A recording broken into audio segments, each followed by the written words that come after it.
तो इस वीडियो में हम लोग बात करने वाले हैं बैटल ऑफ अस्साय की बैटल फॉर्मेशन यानी कि सेना कैसे डिप्लॉयड थी। फेज़ 1, फेज़ 2 और फेज़ 3 में क्या क्या हुआ और सेना कैसे कैसे डिप्लॉयड थी वो हम लोग इस वीडियो में समझने वाले हैं। लेकिन स्टार्ट करने से पहले पिछले वीडियो में एक छोटा सा करेक्शन करना है, तो उसको आप सुन लीजिए। पिछले वीडियो में मैंने आपको बताया था कि जो वेलेस्ली है वो 11 बजे नलना पहुंचता है। ठीक है, 11 बजे जो वेलेस्ली है आपका वो नलना पहुंचता है और 1 बजे यानी 1 पीएम पे जो अंग्रेजी सैनिक होते हैं वो कुछ बंजारों को पकड़ के लाते हैं। वो कुछ बंजारों को पकड़ के लाते हैं और बंजारे वेलेस्ली को बताते हैं कि यहाँ से मराठा कैंप 4 मील की दूरी पर है। ठीक है, 4 मील की दूरी पर है। बट एक्चुअली में ये 1 बजे नहीं हुआ था, ये 11 बजे ही हो गया था। यानी कि जब 11 बजे वेलेस्ली नलना पहुंचता है तभी जो है अंग्रेजी सैनिक कुछ बंजारों को पकड़ के लाते हैं और वो बताते हैं वेलेस्ली को कि यहाँ से 4 मील की दूरी पर मराठा कैंप है और यहाँ से 3 मील की दूरी पर एक टीला है। तो वेलेस्ली चाहे तो उस टीले पर चढ़ के मराठा सेना को देख सकते हैं। तो 11 बजे से लेके 1 बजे तक, ठीक है, इन 2 घंटों के टाइम पीरियड में वेलेस्ली 3 मील का डिस्टेंस कवर करता है। ये बात मैंने आपको नहीं बताई थी। 3 मील का डिस्टेंस वो कवर करता है। और जब वो नलना से निकलता है ना, ये 3 मील का डिस्टेंस कवर करने के लिए, तो यहाँ पे नलना पे कुछ अपने सैनिक छोड़ देता है। एक लाइट कैवेलरी है ना, एक लाइट कैवेलरी की टुकड़ी, इसका नंबर नहीं दिया है कितने सैनिक छोड़ता है, बट लाइट कैवेलरी की एक टुकड़ी यहाँ पे छोड़ देता है जो कि उसके लॉजिस्टिक्स की रक्षा करेंगी।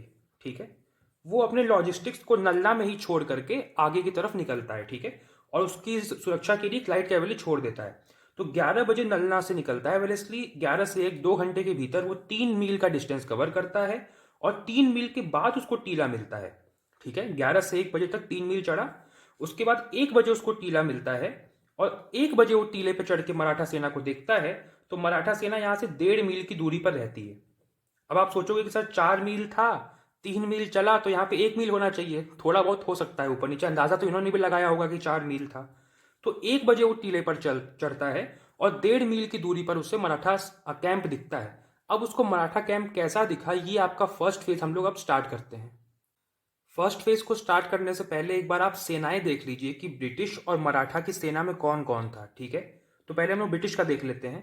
तो ब्रिटिश में देखिए 19th dragoon, 4th, 5th and 7th native cavalry, ये यूनिट्स का नाम है। जो सेना की यूनिट होती है उसका नाम है।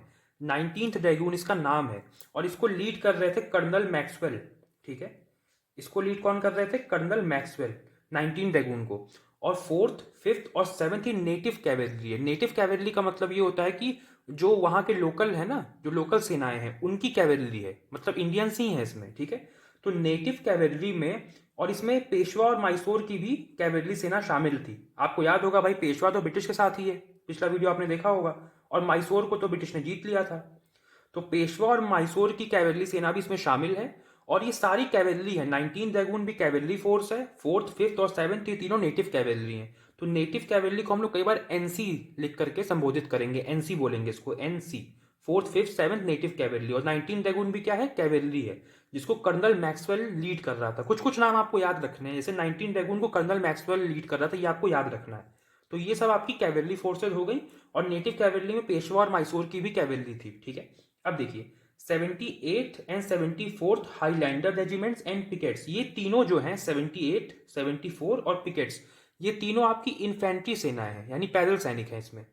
तो 78th हाईलैंडर, 74th हाईलैंडर और पिकेट्स, पिकेट्स को जो लीड कर रहा था उसका नाम था ओरॉक।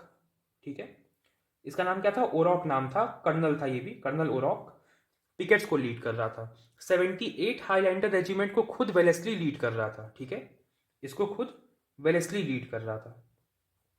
बस यही आपको नाम याद रखने, सारे नाम याद नहीं रखने। 74th हाईलैंडर कौन लीड कर रहा था इसका नाम आपको याद रखने की जरूरत नहीं है, दिया भी नहीं है उसमें। 78th को वेलेस्ली लीड कर रहा था, पिकेट्स को कर्नल ओरॉक लीड कर रहा था। और ये तीनों ही आपकी इन्फेंट्री सेनाएं हैं। ऊपर वाली चारों कैवेलरी थी, नीचे की तीनों इन्फेंट्री हैं। और फिर ये देखिए थर्ड में 2nd, 4th, 8th, 12th native infantry, ये सारी भी इन्फेंट्री सेनाएं हैं। 2, 4, 8, 12 इनका नाम है, इनकी यूनिट का नाम है। ये सब भी आपकी नेटिव इन्फेंट्री है, यानी वहां के लोकल सैनिक भारत के इसमें शामिल है। तो ये सब मिला करके ना, ये 19 ड्रैगून, 4, 5, 7 कैवेलरी, 78, 74 पिकेट्स, 2nd, 4, 8, 12, इन सबको मिला करके जो टोटल नंबर है अंग्रेजी सेनाओं का, वो 6000 सोल्जर्स का है। यानी 6000 सैनिक ब्रिटिश सेना में है और 26 फील्ड पीसेस, यानी कि ये 26 तोपें हैं। फील्ड पीसेस का मतलब है तोपें। तो अंग्रेजों के पास 26 तोपें थी, ठीक है, और 6,000 सैनिक थे। तो ये अंग्रेजों की बात हो गई। अब मराठों की बात करते हैं। तो देखो, मराठों के पास 18 बटालियंस थी of European trained infantry whose total number was 12,400। यानी मराठों के पास 18 बटालियन थी और वो यूरोपियन स्टाइल में ट्रेंड की गई थी, यानी उनके जो लीडर थे वो भी यूरोपियन थे, अभी मैं आपको बताऊंगा। तो ये जो यूरोपियन ट्रेंड इन्फेंट्री थी ना, ये इन्फेंट्री यूरोपियन जो warfare, European style of warfare है उसमें माहिर थी, है ना। जैसे यूरोपियन स्टाइल ऑफ वॉरफेयर थी तो उसमें ये माहिर थी, 18 बटालियंस। और ये 18 बटालियंस का मिल के जो नंबर था वो 12,400 था। अच्छा, ये फाइल में आपके 16 लिखा हुआ है, बट मैंने बुक में चेक किया था वो 18 ही है ना। तो ये 18 ही सही होगा क्योंकि बुक में 18 लिखा हुआ है। तो 18 बटालियंस थी मराठों की जो यूरोपियन स्टाइल की इन्फेंट्री थी, जो यूरोपियन स्टाइल में ट्रेंड थी। उनका नंबर 12,400 था। और इन 12,400 में से जो 6,000 थे, इन्हीं में से जो 12,400 में 6,000 थे वो पोलमैन, है ना, पोलमैन के नेतृत्व में थे। 4,000 डुपॉन्ट डुपॉन्ट के नेतृत्व में थे। ये सब यूरोपियन अफसर हैं। तो आप देख रहे हो मराठों की सेना में यूरोपियन अफसर अफसर कितने सारे हैं। और यही यूरोपियन अफसर गद्दारी भी करते हैं इस युद्ध में, जिसकी वजह से मराठों की हार भी होती है। तो बहुत सारा विदेशी सैनिकों को अपनी सेना में लेना ये भी एक मराठों की कमी थी। तो यहाँ पे 6,000 पोलमैन के अंदर, 4,000 डुपॉन्ट के अंदर और 2,400 बेगम समरू। ये बेगम समरू जो है ना, ये कन्वर्टेड क्रिश्चियन है। इनके बारे में बहुत डिटेल में आपको नहीं जानना है। ये बेगम समरू जो है एक महिला है ना, तो ये खुद लीड नहीं कर रही थी। इनकी जगह पे हेड कौन कर रहा था, सेल्योर कर रहा था, ठीक है। बेगम समरू की ये सेना थी, बट वो क्योंकि महिला है तो उनकी जगह पे सेल्यूर जो है वो लीड कर रहा था। लेकिन ध्यान रखना, ये जो बेगम समरू वाली 2,400 की सेना है ना, इसको लॉजिस्टिक्स को प्रोटेक्ट करने के लिए मराठों ने रखा था। तो ये बैटल फील्ड में नहीं आए थे, ठीक है, क्योंकि इसको मराठों ने लॉजिस्टिक्स को सपोर्ट करने के लिए, मतलब उनको बचाने के लिए रखा था।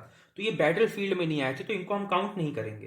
तो देखा आपने, 12,400 थे, उसमें से 6,000 पोलमैन के अंदर, 6,000 प्लस 4,000 10,000 हो गया, है ना, जो डुपॉन्ट के अंदर थे, और 2,400 बेगम समरू। तो ये 12,400 टोटल नंबर यहाँ पे कंप्लीट हो गया। बट ये सेना में नहीं शामिल थे क्योंकि युद्ध में नहीं आए थे, ये लॉजिस्टिक्स को सपोर्ट कर रहे थे। ये हो गया, यानी इसको प्रोटेक्ट कर रहे थे। उसके बाद देखिए, 20,000 की कैवेलरी फोर्स, ठीक है, मराठों की 20,000 की कैवेलरी फोर्स थी जिसको राघोजी और सिंधिया लीड कर रहे थे। अब राघोजी के पास कितनी सेना थी, सिंधिया के पास कितनी सेना थी, ऐसा कोई नंबर दिया नहीं है, ठीक है। बट कैवेलरी को राघोजी और सिंधिया जो है लीड कर रहे थे। और मराठों के पास 120 तोपें थी, ठीक है, 120 तोपें थी। और इन 20,000 कैवेलरी में से 500 कैवेलरी जो थी वो लॉजिस्टिक्स को प्रोटेक्ट करने के लिए रखी हुई थी। तो ये भी युद्ध में नहीं आए थे, ठीक है। 20,000 कैवेलरी में से 500 कैवेलरी लॉजिस्टिक्स को सपोर्ट करने के लिए रखी गई थी। तो ये भी युद्ध में नहीं आए थे। मराठों की जो टोटल संख्या थी वो थी 30,000 सैनिकों की। क्योंकि देखो, 12,400 में से 2,400 तो नहीं आए थे, तो 6,000 प्लस 4,000 मिलके हो गया 10,000। और 10,000 और ये 20,000 कैवेलरी, तो ये हो गया 30,000। अच्छा, इस 20,000 कैवेलरी में से 500 कैवेलरी मतलब 500 घोड़े नहीं थे, तो ये 29,500 नंबर बनता है। पर उसको आप नियरली 30,000 बोल सकते हो, ठीक है। 20,000 प्लस 10,000 30,000 हो गया। बट इसमें से 500 गए थे तो 500 का आप इग्नोर मार दो, तो 29,500 नंबर होता है। बट ठीक है, 30,000 आप बोल सकते हो। तो मराठों की जो टोटल संख्या थी वो 30,000 सेनाओं सैनिकों की थी, ठीक है। तो ये ब्रिटिश और मराठों की हमने सेनाओं के बारे में बात कर लिया। अब हम लोग समझते हैं कि जब वेलेस्ली टीले पे चढ़ गया तो उसको क्या दिखा, कैसे दिखा। तो ये आपका फर्स्ट फेज का डायग्राम है। ये आपका टीला है जहां पर वेलेस्ली खड़ा होकर मराठा सैनिकों को देख रहा है। और यहाँ की थोड़ी ज्योग्राफी क्या है मैं आपको बता देता हूँ। यहाँ पर दो नदियां हैं, एक नदी का नाम है जूहा, एक का नाम है केतना। तो जूहा नदी ये आपको ऐसे यहाँ पे दिखाई दे रही है और ये आपको केतना नदी दिखाई पड़ रही है, ठीक है। अच्छा, ये जो जूहा नदी है और ये जो केतना नदी है ना, इसका जो किनारा है वो कैसा है, थोड़ा सा आपकी फाइल में दिया हुआ है तो वो मैं आपको बता देता हूँ।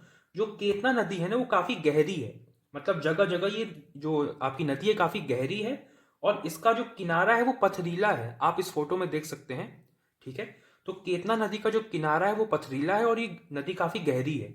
जूहा नदी में क्या है कि जो जूहा नदी के किनारा है ना वो काफी ऊंचा है, स्टीप बैंक्स है, मतलब कि इसका जो किनारा है काफी ऊंचा है, कुछ ऐसा आप देख सकते हो, ठीक है। तो जूहा और केतना नदी के किनारे कैसे हैं थोड़ा सा आपको अंदाजा लग जाएगा इससे, ठीक है। अब देखो और क्या है यहाँ पे। तो यहाँ पर देखिए, Babul village, Asai village, Borkari village, Varur village, Pipalgaon और सिंगवारी, या फिर सिंगवेरी इसको लिखा है, सिंगवेरी बोलते हैं।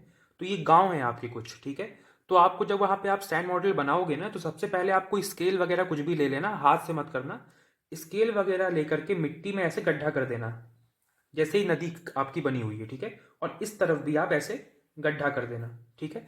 इसका सैंड मॉडल के लिए ना मैं आपको इस वीडियो के कमेंट सेक्शन में कुछ वीडियोस का लिंक लगाऊंगा, तो वहां पे जाके आप सैंड मॉडल को देख सकते हैं। बट हाँ, ध्यान रखना, टीचर्स ने कहीं कहीं गलती करी है उसमें, क्योंकि उसमें टीचर खुद ही बोल रहे हैं कि मैं पहली बार पढ़ा रहा हूँ, तो टीचरों ने कुछ गलती करी है।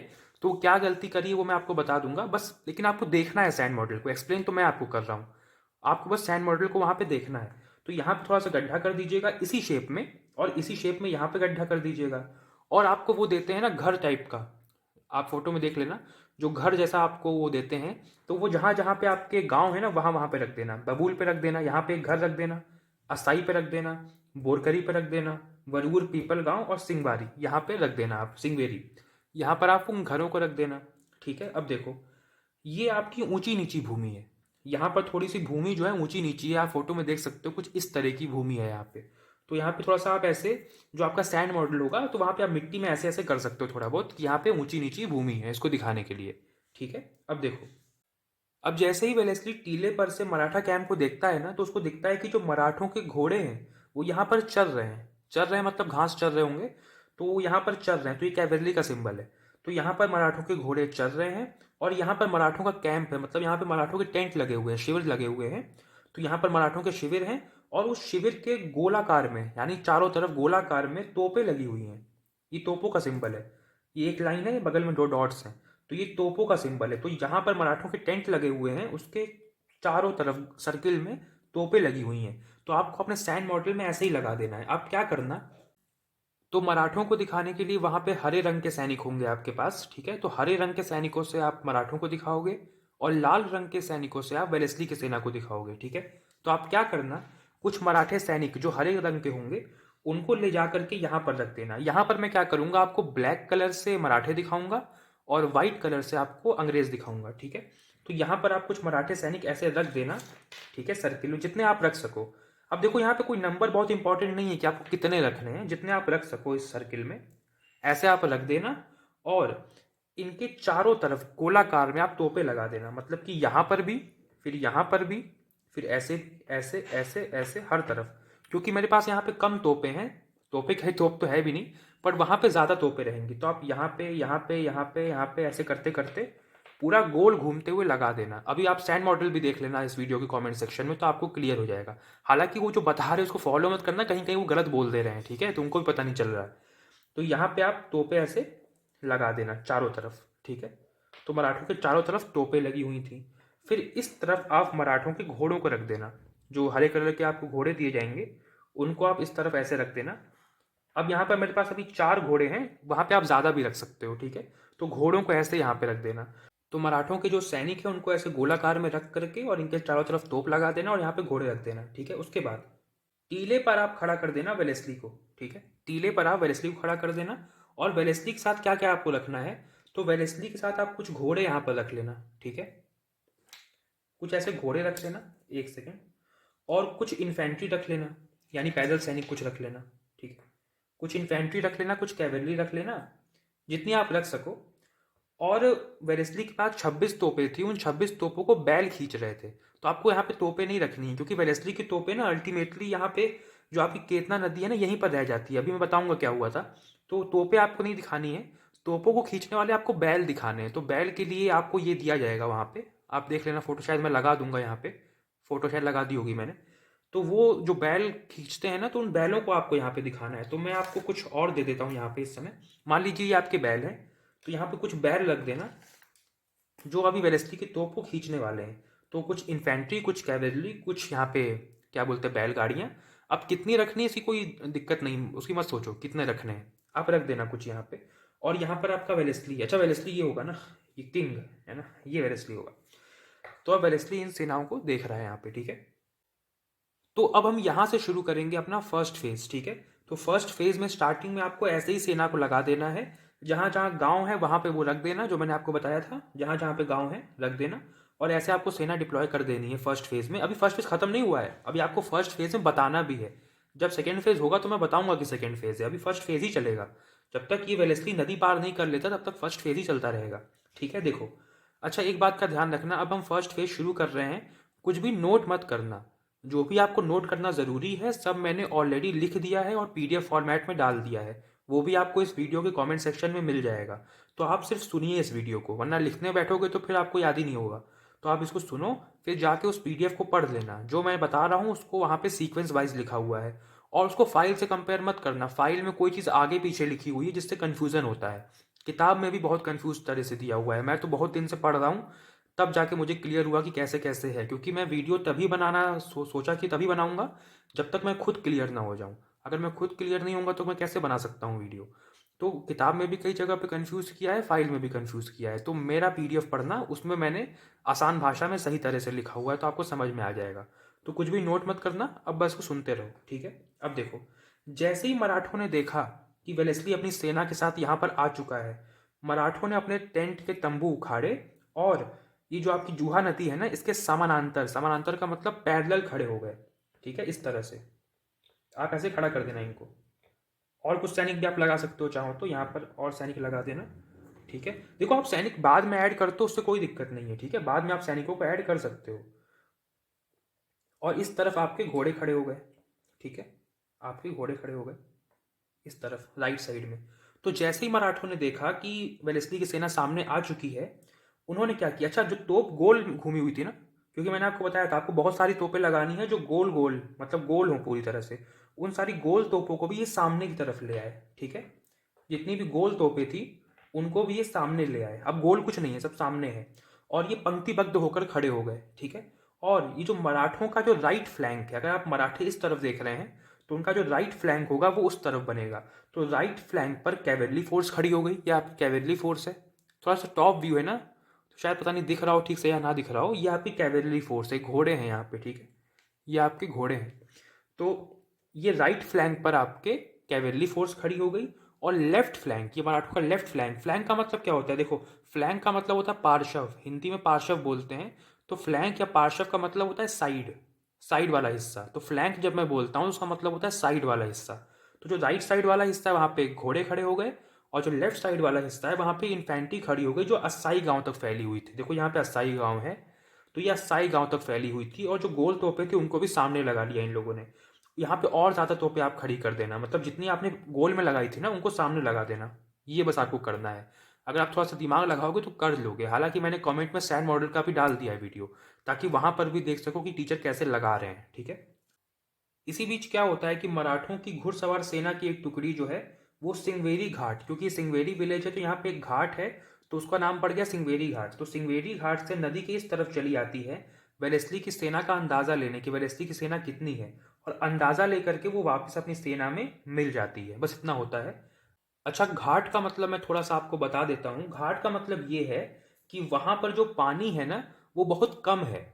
मतलब पानी कम होने का मतलब कि जमीन और पानी के बीच का डिस्टेंस काफी कम है। तो वहां पर आप पैदल भी चल सकते हो, मतलब पानी में आप पैदल भी चल सकते हो, आपके घोड़े आपके बैलगाड़ियां वो पानी में चल सकती हैं, क्योंकि पानी का लेवल बहुत कम है।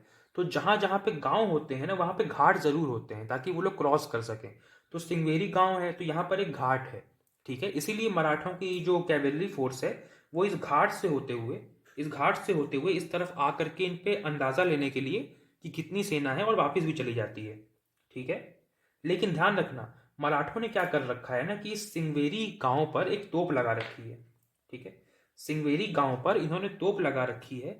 जिस आप भी लगा देना वहां पे जो आपका सैंड मॉडल होगा, एक तोप आपके पास बहुत सारी होंगी, एक तोप आप सिंगवेरी घाट पे लगा देना। तोप लगा रखी है ताकि वेलेस्ली की सेना इस घाट का इस्तेमाल ना कर सके। ठीक है, घाट मतलब देखो मैं फोटो लगाता हूँ, जैसे ये आपको दिख रहा है ना, घोड़े जो है पानी में चल रहे हैं। वो इसलिए चल पा रहे हैं क्योंकि पानी का लेवल बहुत कम है। समझ में आया? तो यहाँ पे ब्रिज नहीं है, यहाँ पर घाट है। तो वेलेस्ली को घाट की तलाश होती है, कहीं पर घाट हो जहाँ पर पानी का लेवल कम हो तो हम वहां से नदी को क्रॉस कर सकें।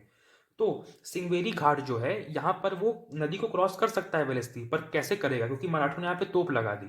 ठीक है, तो एकमात्र घाट वहां पर जो था वो सिंगवेरी घाट था, जहां पर मराठों ने अपनी तोप लगा रखी थी।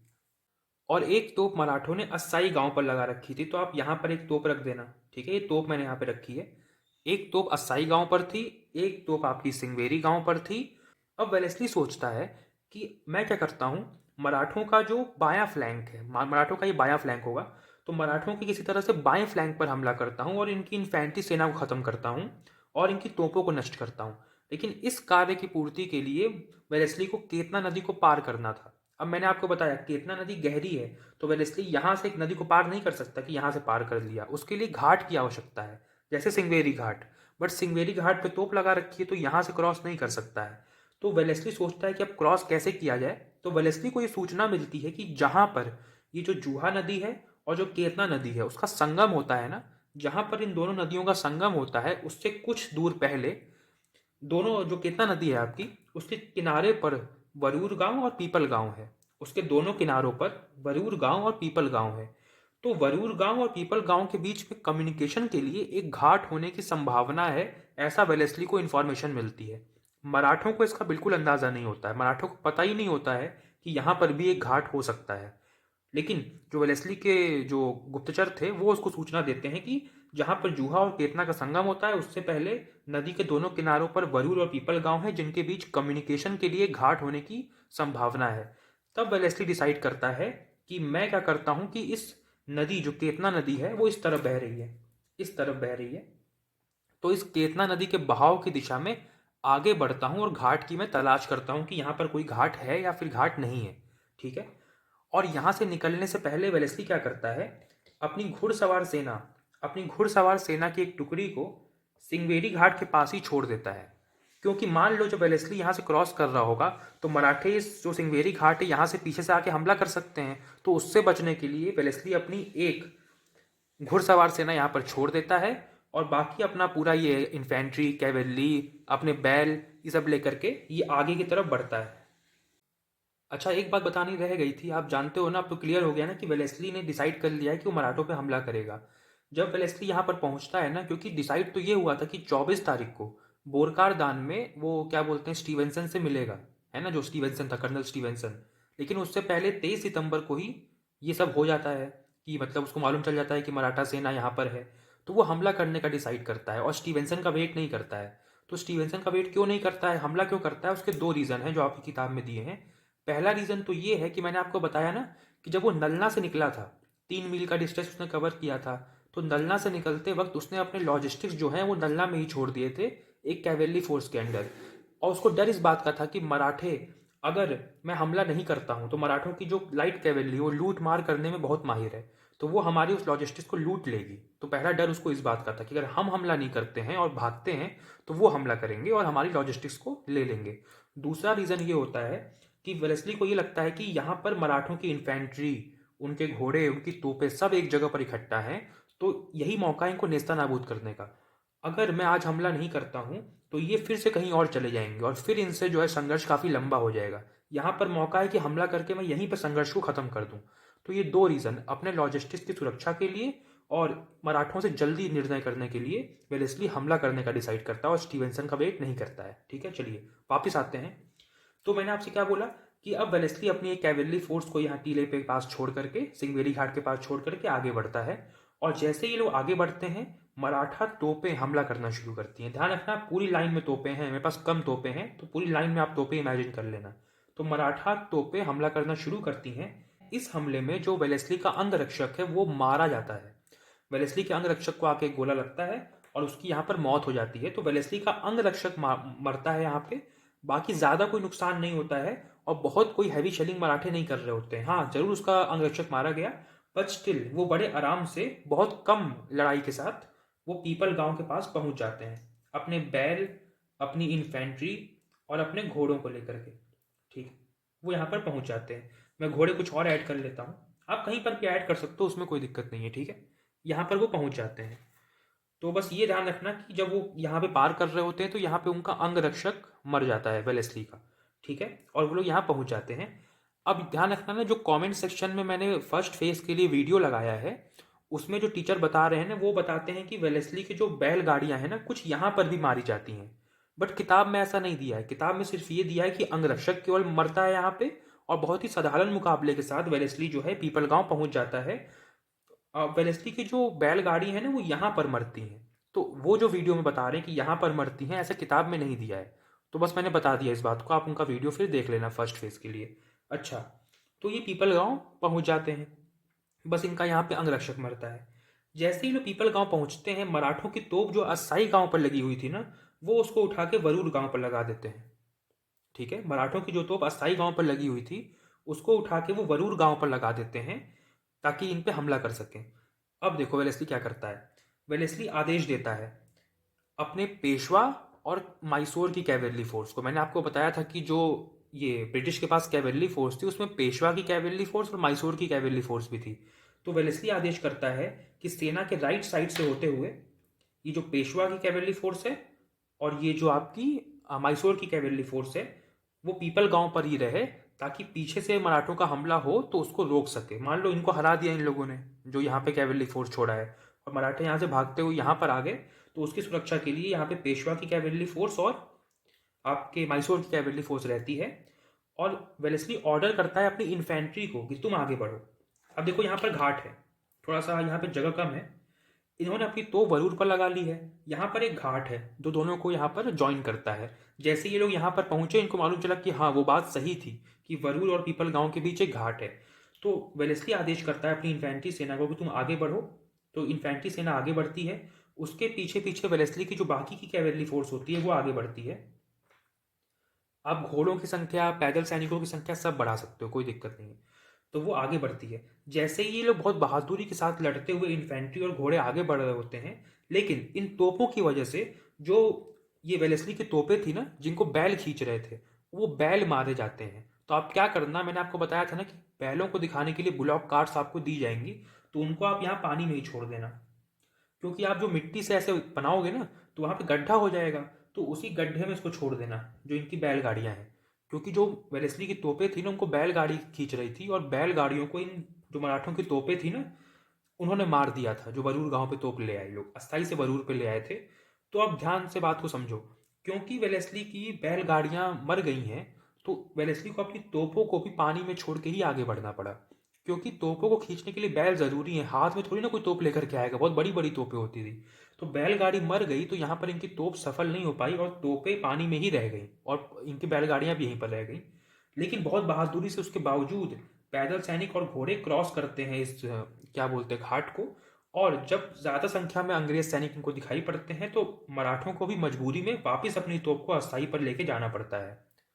यहाँ पर आप एक बात कह सकते हो कि जब ये असाई से वरूर पर तोप लेकर के आए मराठे, तो बाकी जो मराठा सैनिक है उन्होंने इनकी हेल्प नहीं करी। तो यहाँ पर आपको दिखाई पड़ रहा है कि मराठों में कोऑर्डिनेशन की कमी है। तो अगर ये लोग यहाँ पर आगे तोप लगा देते तो ये लोग का काम यही खत्म हो जाता, बट ऐसा इन्होंने किया नहीं। और जब ये लोग आगे बढ़ते हैं, तो ये जो यहाँ पे तोप आपकी वरूर गांव पर लगी हुई थी, ये वापस जो है मराठा सैनिक अस्थाई गांव पर लगा देते हैं। आई होप क्लियर हो रहा हो। और ये वेलेस्ली की सेना नदी को क्रॉस कर लेती है। नदी को क्रॉस कर लेती है, यहीं पर आपका फर्स्ट फेज खत्म हो जाता है। अब मैं सेकंड फेज को स्टार्ट करने जा रहा हूँ, लेकिन सेकंड फेज को स्टार्ट करने से पहले याद रखिए, ये जो पेशवा और मैसूर की सेना है, मैंने आपको बताया था ना कि वेलेस्ली ने आदेश किया था कि राइट साइड से होते हुए पेशवा और मैसूर की सेना पीपल गांव पर ही रहेगी ताकि पीछे से होने वाले हमले को टैकल कर सके। बट मराठों का हमला इधर से कभी नहीं होता। तो पेशवा और मैसूर की सेना, इसको आपको एज इट इज छोड़ देना है। मेरे पास घोड़ों की कमी है, तो इन घोड़ों को मैं यहाँ पर इस्तेमाल करने जा रहा हूँ, बट आपको इनको नहीं हिलाना है। क्योंकि पेशवा और मैसूर अपनी जगह से कभी नहीं हिलते, वो वहीं पर रहते हैं, क्योंकि उनको सुरक्षा करनी होती है पीपल गांव की, ताकि पीछे से ये लोग हमला ना कर दें। और ये जो घोड़ा है यहाँ पे सिंगवेरी घाट के पास वाला, ये भी यहीं पर रहेगा, क्योंकि यहाँ पर जो अपनी सेना छोड़ा था वेलेस्ली ने, वो भी कभी नहीं हटती है। तो ये घोड़े और ये दोनों घोड़े हमेशा लगे रहेंगे, बट मुझे यहाँ पर ज़रूरत है, इसलिए मैं इनको यहाँ पर हटा रहा हूँ। ठीक है। और ये जो सिंगवेरी घाट पर तोप लगी हुई है, ये भी हमेशा लगी रहेगी, मराठों ने इसको कभी नहीं हटाया, बट अभी मैं इसको हटा रहा हूँ। आप इसको लगाए रखना। ठीक है। तो सिंगवेरी पे तोप लगी रहेगी, यहाँ पर घोड़ा लगा रहेगा। यहाँ पर दो घोड़े जो उल्टी तरफ देख रहे होंगे, क्योंकि इस तरफ देख रहे होंगे, है ना, क्योंकि हमला पीछे से होने वाला है, तो इस तरफ देख रहे होंगे, ऐसे लगा के आपको छोड़े रखना है। अभी मैं हटा दे रहा हूँ। ठीक है। तो यहाँ पर और यहाँ पर वो लोग रहेंगे। अच्छा, अब सेकेंड फेज स्टार्ट कैसे होता है। फर्स्ट फेज में ये जो आपके ब्रिटिश सैनिक थे, इन्होंने क्रॉस कर ली है आपकी नदी, नदी को इन्होंने क्रॉस कर लिया है। अब सेकेंड फेज स्टार्ट यहां से होता है कि जैसे ही वेलेस्ली अपनी सेना के साथ नदी को क्रॉस करता है, मराठे 90 डिग्री का कोण लेते हुए, 90 डिग्री का कोण लेते हुए घूम जाते हैं और कुछ ऐसे लग जाते हैं। देखो,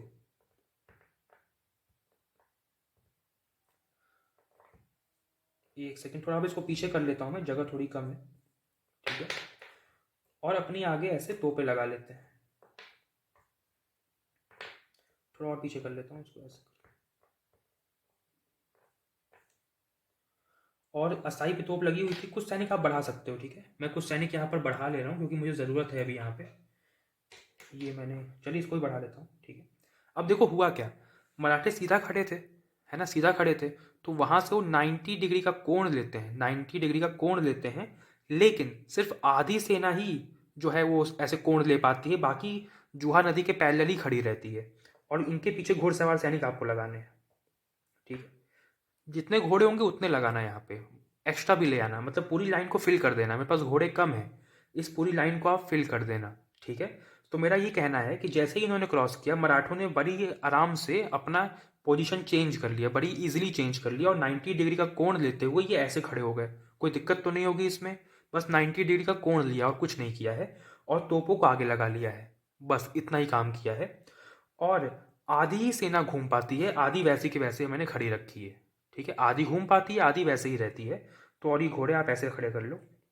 ठीक है, ये यहाँ पे जो सेना बची हुई है वो ऐसे, इसको हम लोग रिजर्व फोर्स बोलेंगे। ठीक है, बची हुई सेना मतलब जो घूम नहीं पाई, घूम नहीं पाई मतलब यहाँ पे जगह फिल हो गई ना, तो और सेना की जगह नहीं थी तो वो वहीं पर रही, जुहा नदी के समानांतर, तो इसको हम लोग रिजर्व फोर्स बोलेंगे। जो यहाँ पर ये जो सेना है, बाकी सेना जो घूम गई वो सामने आ गई, और इन्होंने बड़ी आसानी से अपना मोर्चा परिवर्तन कर लिया। और ये जो इनके घोड़े हैं, इनके पीछे आप खड़ा कर देना, पूरी लाइन कवर कर देना, और सामने इन्होंने तोपें लगा दी।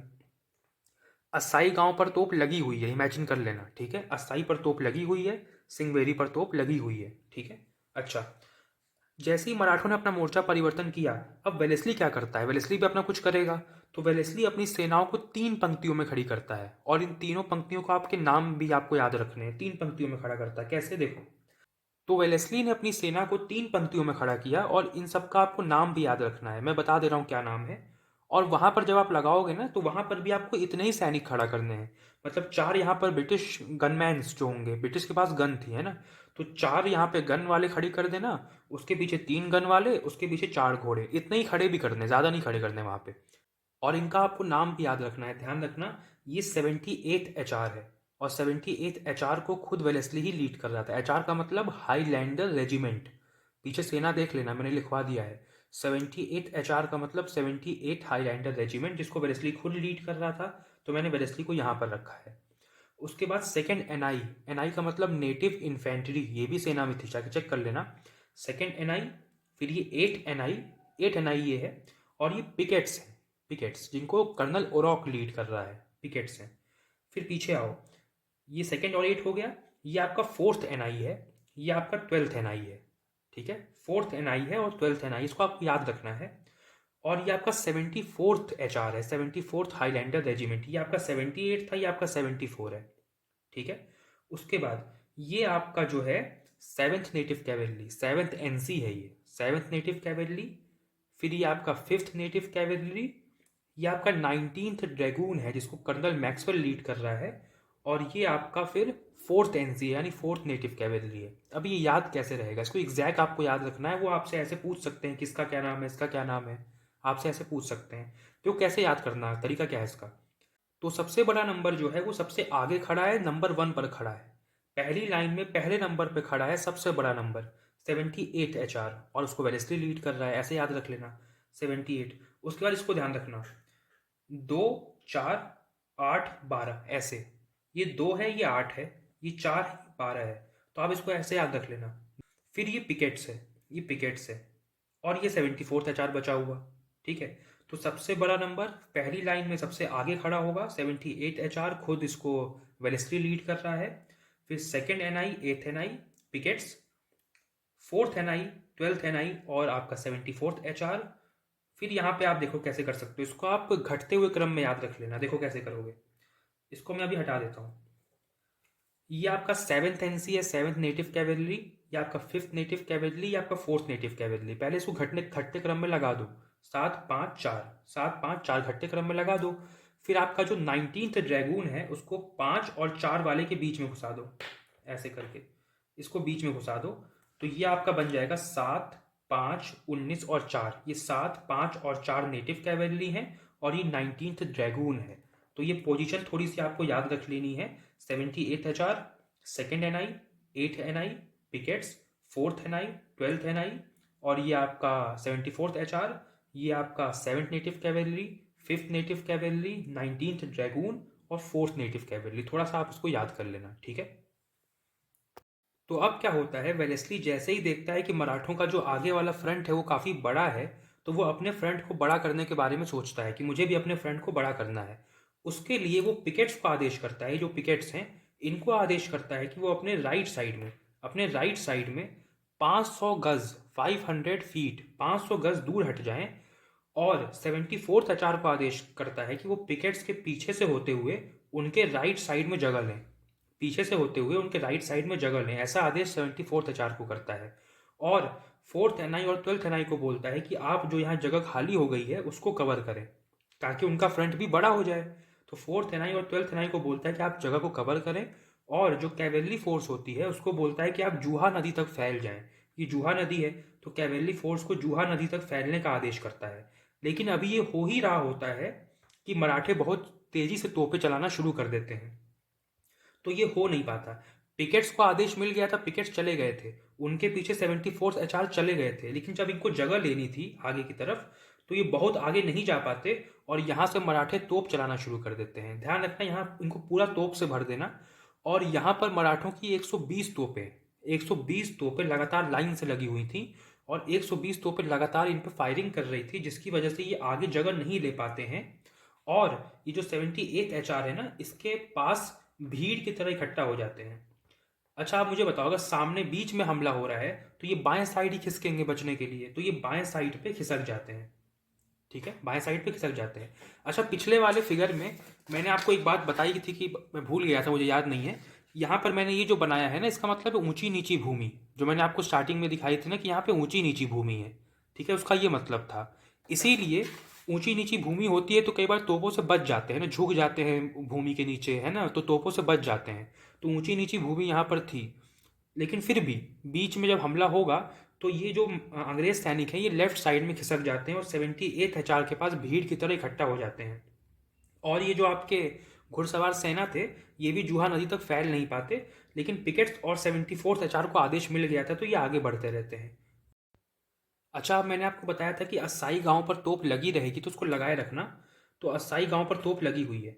अब जब ये पिकेट्स और 74th एचआर, पिकेट्स को वेलेस्ली ने बोला था कि असाई गांव के पास मत जाना क्योंकि वहां पर तोप है ना। पिकेट्स को बस ये आदेश था कि अपने राइट साइड में हटना, असाई गांव की तरफ मत जाना। लेकिन होता क्या है ना, जब तोपें चलना शुरू हो जाती हैं असाई गांव की तरफ से, देखो मराठों का जो ये लेफ्ट फ्लैंक है ना, मराठों का ये लेफ्ट फ्लैंक है, तो यहाँ से तोपों को आदेश मिलता है कि आप तोपें चलाओ। तो मराठों के लेफ्ट फ्लैंक से जब तोपें चलना शुरू होती हैं तो ये जो पिकेट्स हैं इनको हटना इस तरफ था, लेकिन ये तोप की दिशा में ही बढ़ने लगते हैं। अब आप सोचोगे कि सर तोप जब जहाँ से चल रही है उसी दिशा में आगे क्यों बढ़ रहे हैं? वो इसलिए बढ़ रहे हैं क्योंकि आप कहीं भी चले जाओ आप तोप की रेंज से बाहर नहीं जा पाओगे। इसलिए सबसे अच्छा तरीका ये होता है कि आप तोप के पास चले जाओ और तोपची को मार दो, है ना, जितनी तेजी से हो सके आप दौड़ के जाओ और तोपची को मार दो, इसके अलावा कोई ऑप्शन नहीं होता है। तो पिकेट्स इस तरफ जाने के बजाय कर्व लेते हुए असाई गांव की तरफ बढ़ने लगते हैं, जहां पर वेलेस्ली ने जाने से मना किया था पिकेट्स को कि आप उस तरफ मत जाओ, बट वहां पर जाते हैं। और ये जो झाड़ियां हैं ना, असाई गांव के पास झाड़ियां भी होती हैं, तो उन झाड़ियों में ही फंस जाते हैं आपके पिकेट्स और 74th एचआर, ठीक है। और इसी वक्त मराठों की तोप से इतनी गोलीबारी होती है कि पिकेट्स के एक तिहाई सैनिक यहाँ पर मारे जाते हैं, ठीक है, इस बात को याद रखना। पिकेट्स का कर्नल कौन है? कर्नल ओरॉक है, जिसको वेलेस्ली ने आदेश किया था कि असाई गांव की तरफ मत जाना, लेकिन तोप उस तरफ से चल रही थी तो उसको काउंटर करने के लिए वो असाई गांव की तरफ ही बढ़ जाता है और असाई गांव के पास जो झाड़ियां हैं वहां पर फंस जाता है। अब जो मराठों की 120 तोपें सामने से हमला कर रही थी उसकी वजह से कई ब्रिटिश सैनिक यहाँ मारे जाते हैं। लेकिन जैसे ही ये मराठे अपनी तोपों को भरने की प्रक्रिया कर रहे होते हैं, वापस से भरने की प्रक्रिया कर रहे होते हैं, क्योंकि तोपों को भरने में समय लगता है। तोप में ना पीछे से बड़ा सा एक गोला होता है, उसको उठा के उस तोप में भरना होता है, फिर हमला करना होता है। तो जब तोप को भरने की प्रक्रिया चल रही होती है तब ये जो आपका सेकेंड लाइन थी ना, सेकेंड पंक्ति, वो अपनी जगह ले लेती है। जो सेकेंड पंक्ति थी, सेकेंड पंक्ति में कौन था? 4th एनआई और 12th एनआई और 74th एचआर था जो पिकेट्स के पीछे झाड़ियों में फंस गया है, ठीक है। तो 4th एनआई और 12th एनआई अपनी जगह ले लेते हैं और वेलेस्ली, 2nd एनआई और 8th एनआई ये तीनों साथ में रहते हैं। ध्यान रखना, सेकेंड लाइन में 4th एनआई और 12th एनआई थे, तो वो अपनी जगह ले लेते हैं जब ये तो भरने की प्रक्रिया कर रहे होते हैं। तब वेलेस्ली डिसाइड करता है कि ऐसे तो काम नहीं चलेगा, एक ही तरीका है, इन तोपचियों पर डायरेक्ट हमला करो, इनको मारो। तब बहुत ही तेजी से और बहुत बहादुरी से वेलेस्ली जो है मराठों के राइट फ्लैंक पर हमला कर देता है। ये मराठों का राइट फ्लैंक होगा, देखो ऐसे, ये राइट फ्लैंक होगा मराठों का। तो मराठों के राइट फ्लैंक पर वेलेस्ली हमला कर देता है, और जैसे ही हमला करता है, यहाँ पर जो इन्फेंट्री थी ना, इन्फेंट्री किसके अंडर थी, जाके आर्मी वाले देखना, जहाँ मैंने बताया आर्मी के बारे में कि कौन कौन आर्मी में था। तो ये जो मराठा आर्मी थी उसमें पोहलमान जो है उसके नेतृत्व में इन्फेंट्री सेना थी। तो वो जैसे ही वेलेस्ली हमला करता है, पोहलमैन की सेना पीछे भाग जाती है, इन्फेंट्री सेना। और ये जो पोहलमान था ना, ये गद्दारी पूर्ण इसने इस पूरे युद्ध में अपने आप भूमिका निभाई है। ये गद्दार था, क्योंकि 1804 में मैंने चेक किया, ये किताब में तो नहीं दिया है, बट 1804 में ये जो पोहलमैन है ना, ये अंग्रेज़ों में मिल गया था। क्योंकि ये विश्वास ही नहीं होता ना कि थोड़ा सा हमला वेलेस्ली ने किया, ये तुरंत पीछे कैसे हट गया, बिना लड़े पीछे हट गया, अपनी 6000 की इन्फेंट्री सेना को लेके ये पीछे हट जाता है। तो पोहलमान को आपको पीछे कर देना है। अच्छा, ये जो सेकंड फेज़ मैं आपको बता रहा हूँ, इसके लिए जो वीडियो मैं आपको कमेंट सेक्शन में लगाऊंगा, उसमें जो टीचर बता रहे हैं वो शुरू में तो अच्छा बता रहे थे, बाद में उन्होंने गलती ये कर दी कि उन्होंने कहा कि पोहलमैन अपनी घुड़सवार सेना को लेके पीछे हटता है। नहीं, पोहलमान अपनी पैदल सेना को पीछे लेके हटता है। साफ साफ वहाँ पर आर्मी का जो मैंने बताया था कि क्या डिस्ट्रीब्यूशन, उसमें साफ लिखा है कि पोहलमैन के अंदर 6000 की इन्फेंट्री सेना थी।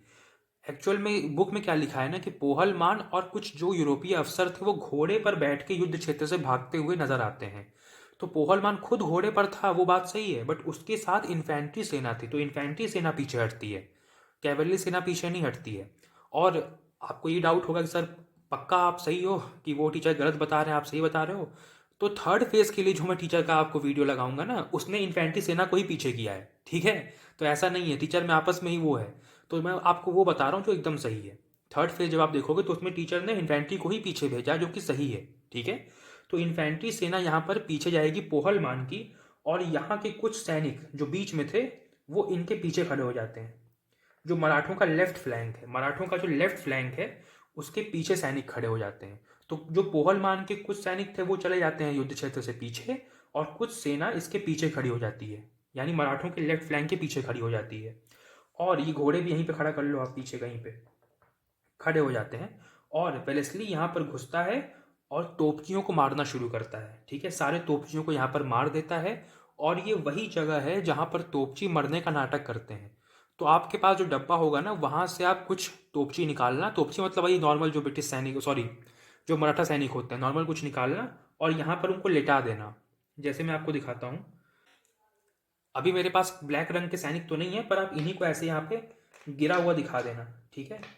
कि मतलब वेलेस्ली ने इनकी जो तोपची थे इन पे हमला किया, और ये मरने का नाटक करते हुए लेट जाते हैं। कई तो मर भी जाते हैं और कई मरने का नाटक करते हुए लेट जाते हैं, इस बात का ध्यान रखना, ये आपको बताना है। और कुछ तोपची को वहाँ पे लेटा देना। तो जो आपका वाइवा लेने आएगा या जो भी करेगा, जो आपसे पूछेगा टीचर, उसको बता देना कि सर यहाँ पे तोपची ये मरने का नाटक कर रहे हैं, और कई तोपचियों को वेलेस्ली ने मार भी दिया था, और बाकी सेना पीछे हट गई।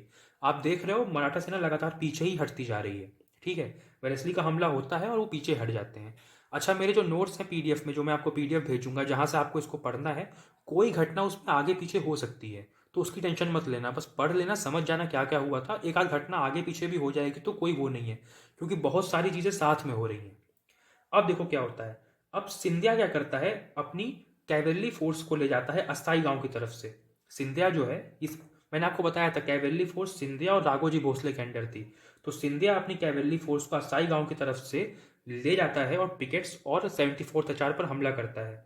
ये बात जब कर्नल मैक्सवेल देखते हैं, मैंने आपको बताया था कि 19th ड्रैगून को कौन लीड कर रहा था, मैक्सवेल लीड कर रहा था। तो 19th ड्रैगून और 7th एनसी, यानी मैक्सवेल और 7th एनसी की सेना जब ये देखती है कि सिंधिया अपनी घुड़सवार सेना के साथ ये पिकेट्स और 74th एचआर पर हमला कर रहा है, तो उनकी सहायता करने के लिए ये यहाँ पे चले आते हैं, यहाँ पर चले आते हैं और सिंधिया की सेना को जूहा नदी के पार ढकेल देते हैं। तो सिंधिया की सेना बाहर चली जाएगी, तो आपको एक घोड़ा बाहर रख देना है। तो मैक्सवेल और 7th एनसी यानी नेटिव कैवेलरी, तो मैक्सवेल और 7th एनसी मिलकर सिंधिया को बाहर ढकेल देते हैं। और राघोजी की जो कैवेलरी फोर्स है, राघोजी की कैवेलरी फोर्स है, राघोजी सोच रहे थे चलो यार सिंधिया की थोड़ी हेल्प कर दी जाए, लेकिन जैसे ही उन्होंने देखा कि मैक्सवेल की सेना ने इनको बाहर ढकेल दिया है, राघोजी भी डर के मारे जो है युद्ध क्षेत्र से भाग जाते हैं। तो आप यहाँ पे पीछे घोड़े खड़े कर देना। आप देखोगे कि यहाँ पर बहुत सारे पैदल सैनिक खड़े होंगे, यहाँ पर बहुत सारे घोड़े खड़े होंगे। तो ये पोहलमैन के सैनिक भाग गए हैं और ये राघोजी के सैनिक, सॉरी, कैवेलरी फोर्स भाग गई है। पोहलमान की इन्फेंट्री, राघोजी की कैवेलरी, ठीक है। राघोजी सोचते हैं कि हम हेल्प करें, लेकिन जैसे ही देखते हैं कि मैक्सवेल ने और सेवेंथ एनसी ने मिलकर सिंधिया को बाहर ढकेल दिया है, इनकी हिम्मत नहीं होती और ये युद्ध क्षेत्र से भाग जाते हैं। और यहीं पर आपका सेकेंड फेज खत्म हो जाता है। मतलब कि जब राघोजी अपनी कैवेलरी फोर्स को लेकर भाग जाते हैं, इसी मोमेंट पर आपका सेकेंड फेज खत्म हो जाता है। अब इसके आगे जो हम बात करने जा रहे हैं वो थर्ड फेज के बारे में बात करने जा रहे हैं। तो अब जो इवेंट्स होंगे वो सब थर्ड फेज में होंगे, ठीक है। थर्ड फेज में क्या होता है? थर्ड फेज में ये जो आपका मैक्सवेल है, ये आगे बढ़ के मराठों के मध्य भाग पर हमला करता है। इसको मराठों का मध्य भाग बोला है आपकी किताब में। तो इस पर हमला करता है, मराठों के मध्य भाग पर। लेकिन जब ये मैक्सवेल मराठों के मध्य भाग पर हमला कर रहा होता है, तो सिंधिया के कुछ सैनिक जो जुहा नदी के पार चले गए थे, कुछ सैनिक अस्साई गांव से वापस इस तरफ आते हैं। ध्यान रखना, जहां जहां पे गांव होगा ना, वहां वहां पे घाट भी होगा। अस्साई गांव है, बबूल गांव है, बोरकरी है, तो जहां जहां गांव होंगे वहां घाट जरूर होते हैं। तो उन्हीं घाट से होते हुए सिंधिया के कुछ सैनिक इसी तरफ आते हुए दिखाई दिए जहां मैक्सवेल हमला कर रहा था। मैक्सवेल घूमा और इनको सबक सिखाने के लिए इनके पीछे दौड़ गया। तो वो भी अस्साई गांव से होते हुए घाट पार करके नदी के पार चला गया। तो मैक्सवेल तो मध्य भाग पर हमला कर रहा था, लेकिन सिंधिया के कुछ सैनिक अस्साई गांव की तरफ से आते हैं, जिनसे बदला लेने के लिए, जिनको सबक सिखाने के लिए मैक्सवेल मुड़ करके वापस उनके पीछे दौड़ता है और अस्साई गांव से होते हुए युद्ध क्षेत्र से वो बाहर चला जाता है। तो यहाँ पर मैक्सवेल कुछ समय के लिए युद्ध क्षेत्र से बाहर हो जाता है, ठीक है। क्यों बाहर होता है? क्योंकि सिंधिया सैनिक इस तरफ से आ रहे होते हैं, तो उनको सबक सिखाने के लिए उस तरफ वो भागता है, ठीक है। अब देखो, अब क्या होता है। अब वेलेस्ली का ये जो लेफ्ट फ्लैंक है ना, यहाँ पे बहुत सारे सैनिक होंगे, तो वेलेस्ली का जो लेफ्ट फ्लैंक है वो राइट साइड से, लेफ्ट फ्लैंक राइट साइड से अंदर घुसता है, ठीक है, अंदर घुसता है। तो ये अंदर की तरफ घुस जाते हैं। और अब ये जो सेकेंड एनआई और एट एनआई है, याद रखना कौन कहाँ पर था। जब ये तीनों पंक्ति में खड़े थे ना, तो 78 एचआर था, फिर second NI, eight NI, pickets था। पिकेट्स वहां चला जा चुका है, आपका पिकेट्स यहाँ पर है। 74th एचआर सेकेंड पंक्ति में था, फोर्थ एनआई, 12th एनआई और सेकेंड और 74th एचआर यहाँ पर था। तो 74th एचआर भी इनके पीछे जा चुका है, ठीक है। और ये सेकेंड पंक्ति वाले अपनी जगह ले चुके हैं, फोर्थ एनआई और 12th एनआई। ये 78th एचआर है, इनके साथ सेकेंड एनआई और एट्थ एनआई है। थोड़ा आपको याद रखना पड़ेगा। अब ये अंदर घुसते हैं। अब वेलेस्ली मराठों की रिजर्व फोर्स पर हमला करता है, तो ये ऐसे आगे बढ़ते हैं और सेकेंड एनआई और एट एनआई को आदेश करता है कि आप इनके रिजर्व फोर्स पर हमला करो। जब ये हमला होता है तो ये सब जुहा नदी के पार चले जाते हैं, ठीक है। इनको जुहा नदी के पार ढकेल देते हैं, कौन? सेकेंड एनआई और आपके एथ एनआई। नंबर थोड़ा सा याद रखना, हालांकि मैं कोशिश किया हूँ कहीं पर भी गलत ना बोलूँ वरना आप कंफ्यूज हो जाओगे।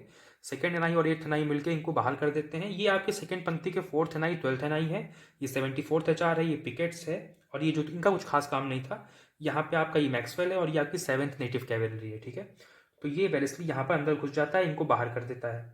अब क्या होता है, जो मैक्सवेल अस्साई गांव की तरफ से बाहर चला गया था, वो बोरकरी गांव की तरफ से वापस युद्ध भूमि में आता है।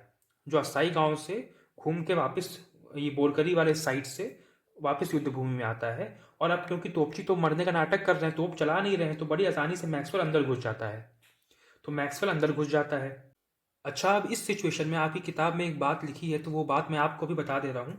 किताब में ये लिखा है कि जो पोहलमैन के सैनिक हैं, जो राघोजी की कैवेलरी फोर्स है और जो मराठों का मध्य भाग है, ये एक सेमी सर्किल बनाते हैं, यानी अर्धचंद्राकार। ये लिखा हुआ है कि अर्धचंद्राकार यानी एक सेमी सर्किल बनाते हैं। तो आपको फील हो रहा होगा ना कि ये पोहलमान, राघोजी और ये मध्य भाग, ये एक सेमी सर्किल बना रहे हैं इस तरह से, है ना, सेमी सर्किल, कुछ ऐसा सेमी सर्किल बना रहे हैं। बस ये छोटी सी बात पता नहीं क्यों लिखी थी, तो मैंने बता दिया आपको, ठीक है। अब देखो क्या होता है। मैक्सवेल बोरकरी गांव से युद्ध भूमि में वापस आ गया है। अब वेलेस्ली सोचता है कि ये जो मध्य भाग है, इस पर कुछ किया जाए, इसको हमला किया जाए। यही सबसे बड़ी समस्या बन के अब यहाँ पर हमारे सामने है, क्योंकि राघोजी तो पीछे हट चुके हैं, पोहलमैन पीछे ही हट चुका है, तो यही एक समस्या है। तो वेलेस्ली, ये आपका कौन सा है याद करो, फोर्थ एनआई और 12th एनआई। तो वेलेस्ली फोर्थ एनआई और 12th एनआई को आदेश देता है कि तुम लोग मध्य भाग पर हमला करो। पर मध्य भाग के सैनिक काफी बहादुरी से लड़ते हैं और इनको 2 बार पीछे ढकेल देते हैं। किसको? फोर्थ एनआई और 12th एनआई को 2 बार पीछे ढकेल देते हैं। जब इनको 2 बार पीछे ढकेल देते हैं, तब वेलेस्ली सोचता है कि अब मुझे ही कुछ करना पड़ेगा। तब ये अपना सेना को संगठित करना शुरू करता है कि अब मैं मध्य भाग पर हमला करूंगा। उसी समय क्या होता है कि ये जो मरने का नाटक कर रहे थे ना तोपची, ये खड़े हो जाते हैं। आप इनको खड़ा कर देना। मरने का नाटक जो तोपची कर रहे थे वो खड़े हो जाते हैं और तोपों का मुंह घुमा देते हैं। तोपों का जो मुंह है वो घुमा देते हैं और वेलेस्ली और मैक्सवेल की तरफ कर देते हैं। इसको आप ऐसे दिखाना, इनको खड़ा कर देना और तोपों का मुंह घुमा देना। पहले तोप ऐसे रखी हुई थी, है ना, इस तरह रखी हुई थी, इस तरफ मुंह था, इसको घुमा करके ऐसे कर देना कि ये खड़े हो जाते हैं जो मरने का नाटक कर रहे थे और वेलेस्ली और मैक्सवेल की तरफ तोप कर देते हैं। यहीं पर ये तोप चलाते हैं और वेलेस्ली का जो घोड़ा है वो यहाँ पर मर जाता है। ध्यान रखना, जब वेलेस्ली यहाँ पे नदी पार कर रहा था तो यहाँ पे उसका अंग रक्षक मरता है यानी बॉडीगार्ड, और जब ये तोप घुमा के फायर करते हैं तो वेलेस्ली का घोड़ा मर जाता है। जब वेलेस्ली का घोड़ा मर जाता है तब वेलेस्ली को समझ में आता है कि अच्छा ये तोपची अभी भी जिंदा है तो अभी मुझे इनको भी मारना पड़ेगा, लेकिन उससे पहले मैं ज़रा मध्य भाग को ख़त्म कर दूं। लेकिन जैसे ही तीसरे आक्रमण की तैयारी कर रहा होता है वेलेस्ली, तीसरा आक्रमण क्यों बोला है, क्योंकि फोर्थ एनआई और ट्वेल्थ एनआई 2 बार हमला कर चुके थे मध्य भाग पे और दोनों बार इनको पीछे हटना पड़ा था। तो वेलेस्ली तीसरे हमले की तैयारी कर रहा होता है, लेकिन ये इन्फेंट्री सेना उस तीसरे हमले का वेट नहीं करती है और असाई गांव से ये बाहर चली जाती है। अब आप सोच रहे होगे कि ये जो मध्य भाग की सेना थी जिसने फोर्थ एनआई और ट्वेल्थ एनआई को 2 बार पीछे हटने पे मजबूर कर दिया, ये वेलेस्ली से डर के भाग क्यों रही है, ये भाग क्यों गई। तो एक बात मुझे बताओ, राघव जी युद्ध भूमि से भाग चुके हैं, राघव जी युद्ध भूमि से भाग चुके हैं, सिंधिया युद्ध भूमि से भाग चुका है, पोहलमान युद्ध भूमि से भाग चुका है, सारे जो मेन मेन लीडर हैं वो तो युद्ध भूमि से भाग चुके हैं। तो ये लड़के क्या करेंगे, अगर ये लड़ भी लेते हैं, वीरता से जीत भी जाते हैं, तो ये करेंगे क्या, इनके पास राजा ही नहीं है। राजा के बिना लड़ने कोई मतलब नहीं है, क्योंकि अगर आप पकड़े जाओगे तो फिर प्रिजनर ऑफ वॉर बन जाओगे। तो मेरे हिसाब से इसी डर की वजह से ये यहाँ से पीछे हट के नदी के पार चले जाते हैं। इस वीडियो को बनाने में इतना समय इसलिए लगा क्योंकि किताब में बस लिख दिया है पर रीज़न नहीं बताया है उस चीज़ का। तो मुझे ये था कि आप मुझसे रीज़न पूछोगे तो मैं रीज़न क्या दूँ। उसको ढूंढने के लिए मुझे बहुत पढ़ना पड़ा, तब मुझे समझ में आया कि ये लोग इसलिए भाग रहे हैं कि इनके जो राजा वगैरह हैं, राघोजी, सिंधिया, यही सब भाग चुके हैं, तो हम लड़के क्या करेंगे। तो ये जो मराठों का मध्य भाग था ये भी अस्साई गांव की तरफ से होता हुआ भाग जाता है, क्योंकि उसके जो लीडर हैं वो भी भाग चुके हैं। तो ये यहाँ से भाग जाते हैं। अब क्या होता है कि अब वेलेस्ली सोचता है कि अब मेरे पास सिर्फ एक ही काम बचा है, वो है इन तोपचियों को मारना, क्योंकि इन्होंने मेरे घोड़े को भी मार दिया है। लेकिन जब वेलेस्ली यहाँ से निकलता है तोपचियों को मारने के लिए, उससे पहले मैक्सवेल को आदेश करता है कि वो पोहलमान की सेना पर हमला करे। ठीक है, पोहलमान की सेना पर हमला करे। लेकिन मैक्सवेल की सेना की संख्या बहुत कम हो जाती है, क्योंकि यहाँ पे वो सिंधिया से भी लड़ा है ना, बहुत सारे सैनिकों से लड़ा है। तो मैक्सवेल की सेना की संख्या काफ़ी कम हो जाती है। वो जैसे ही पोहलमान की तरफ बढ़ता है, एक गोली मैक्सवेल को लगती है और मैक्सवेल की मौत हो जाती है यहाँ पे। तो मैक्सवेल यहाँ पर मर जाता है और जो ब्रिटिश सेना होती है मैक्सवेल के साथ वो भी यहाँ से भाग जाती है। अब किस तरफ से भागी वो दिया नहीं है, बस आप कह देना कि भाग जाती है। तो मैक्सवेल के मरने पर ब्रिटिश सेना भाग जाती है। अब आप यहाँ पर सोचो कि जो पोहलमान है उसको हमला करना चाहिए ना, मैक्सवेल मर गया है, हमला करे तो क्यों नहीं जीत सकता है, बट वो भाग जाता है युद्ध भूमि से एकदम। इसको हटा देना इसके बाद आप, ठीक है, हटा ही देना कि पोहलमान चला गया। इतना बढ़िया मौका था, चाहता तो हमला कर सकता था, इसीलिए कहा गया है कि पोहलमान गद्दार था। इस युद्ध में लास्ट में लिखा है कि पोहलमान गद्दार था। तो पोहलमान को आप हटा देना। राघव जी भी भाग जाते हैं, इनका तो डरपोक आदमी है, ये भी भाग जाते हैं। तो राघव जी को भी आप हटा देना। मैक्सवेल मर जाता है, ये बात सही है, और ब्रिटिश सेना भाग भी जाती है मैक्सवेल के मरने की वजह से। जो कैवेलरी फोर्स होती है, क्योंकि जो लीडर होता है वो मर जाता है ना, सेना तुरंत भागती है। आपने देखा होगा मराठा सैनिक भी यही कर रहे हैं, उनका लीडर भाग रहा है वो जरूर भाग रहे हैं। हालांकि फिर भी इन्फेंट्री सेना यहाँ पे लड़ी कुछ, जो मराठों के मध्य भाग था कुछ लड़ा यहाँ पे, बाकी तो भागते ही रहे। तो मैक्सवेल मर जाता है और ब्रिटिश सेना जो कैवेलरी फोर्स होती है वो भाग जाती है। फाइनल जो स्टेप है उसमें आपका जो वेलेस्ली है वो तोपचियों को मार देता है, जो बचे कुचे तोपची थे उनको भी ये हमला करके मार देता है। और जैसे ही वेलेस्ली तोपचियों को मार देता है, सब तो युद्ध भूमि से भाग ही चुके हैं। तो यहाँ पर ब्रिटिश सेना इस युद्ध को जीत जाती है। तो यहाँ पर अस्साई का युद्ध खत्म हो जाता है, ब्रिटिश सेना इस युद्ध को जीत लेती है। ये आपका वेलेस्ली इन तोपचियों को मार देता है। एक छोटी सी बात बतानी रह गई थी कि जो वेलेस्ली तोपचियों को मारता है ना, तो वो संगीनों की मदद से मारता है। जो बंदूक होती है ना उसमें चाकू लगा रहता है, उसको शायद संगीन बोलते हैं। जो चाकू लगा रहता है बंदूकों में उसको संगीन बोलते हैं। तो बंदूक से तो मारता ही है, साथ में इनके पास जा करके इनको संगीनों से मारता है, जो बंदूक में चाकू लगा रहता है। तो एक बार बतानी आपको रह गई थी, तो उसको आप देख लेना, हो सकता होगा तो मैं फोटो लगा दूंगा उस गन की जिसमें चाकू लगा रहता है। तो उसकी मदद से इन तोपचियों को मार करके वेलेस्ली इस युद्ध को जीत जाता है और ब्रिटिश सेना इस युद्ध को जीत लेती है। थर्ड फेज के लिए मुझे कोई सैंड मॉडल का अच्छा वीडियो मिला नहीं, बस एक वीडियो मिला जिसमें वो सर जो बता रहे हैं वो सेकंड और थर्ड फेज को कंबाइन करके बता रहे हैं, और वो कई गलतियां भी कर रहे हैं और कई स्टेप को मिस भी कर रहे हैं। बट देखो दिक्कत ये है ना कि वहाँ पे तो आपको थोड़ी ना मौका देंगे कि आप सेकंड और थर्ड फेज को साथ में बता दो। साथ में बताने का वहाँ तो मौका नहीं देंगे, वहाँ तो आपको अलग ही बताना होगा। लेकिन मुझे ये पूरा विश्वास है कि आप जो थर्ड फेज़ का वाला जो वीडियो है, सेकंड और थर्ड फेज़ जो मिक्स करके उन्होंने बनाया है, बस सैंड मॉडल आप देख लोगे ना तो आपको अंदाज़ा लग जाएगा और आप कर लोगे। एक्सप्लेन तो मैंने सारा कर ही दिया है। फर्स्ट फेज़, सेकंड फेज़ और थर्ड फेज़ तीनों का मैंने कमेंट सेक्शन में वीडियो लगा दिया है। तीनों में कुछ-कुछ गलतियाँ मैंने आपको बताई हैं। फर्स्ट फेज़ में थोड़ी-सी गलती ये है कि वेलेस्ली जब यहाँ मूव कर रहा होता है, तो उन्होंने बताया है कि बैल यहीं पर मर जाते हैं और यहाँ पर भी मरते हैं, जबकि किताब में लिखा है कि यहाँ पे सिर्फ अंगरक्षक मरता है और बैल पानी में यहाँ पर मरते हैं। तो एक छोटी सी मिस्टेक फर्स्ट वीडियो में है। सेकंड वीडियो में उनकी मिस्टेक ये है कि उन्होंने पोहलमान के साथ उसकी कैवेलरी फोर्स को पीछे कर दिया, जबकि इन्फेंट्री फोर्स जाती है पीछे। और थर्ड वाला वीडियो में तो कई गलतियां हैं क्योंकि सेकंड और थर्ड फेज मिस करके बताया है, बट फिर भी स्टिल आप मैनेज कर लोगे कि कैसे लगाना है। एक्सप्लेनेशन तो मेरा है ही यहाँ पे, और पीसेस भी आपको ऐसे ही लगाने हैं, बस संख्या जो मराठों की है थोड़ी आपको बढ़ा देनी है। जैसे यहाँ पोहलमान पीछे खड़ा था ना, तो सिर्फ 2 सैनिक मैंने दिखाए थे, आप 4-5 लगा लेना, बस ये करना है। आई होप आप कर लोगे। बाकी जो डाउट होगा मैं आप पूछना, मैं कोशिश करूँगा आपको डाउट बताने की। बाकी इस वीडियो को अब यहीं पर ख़त्म करते हैं।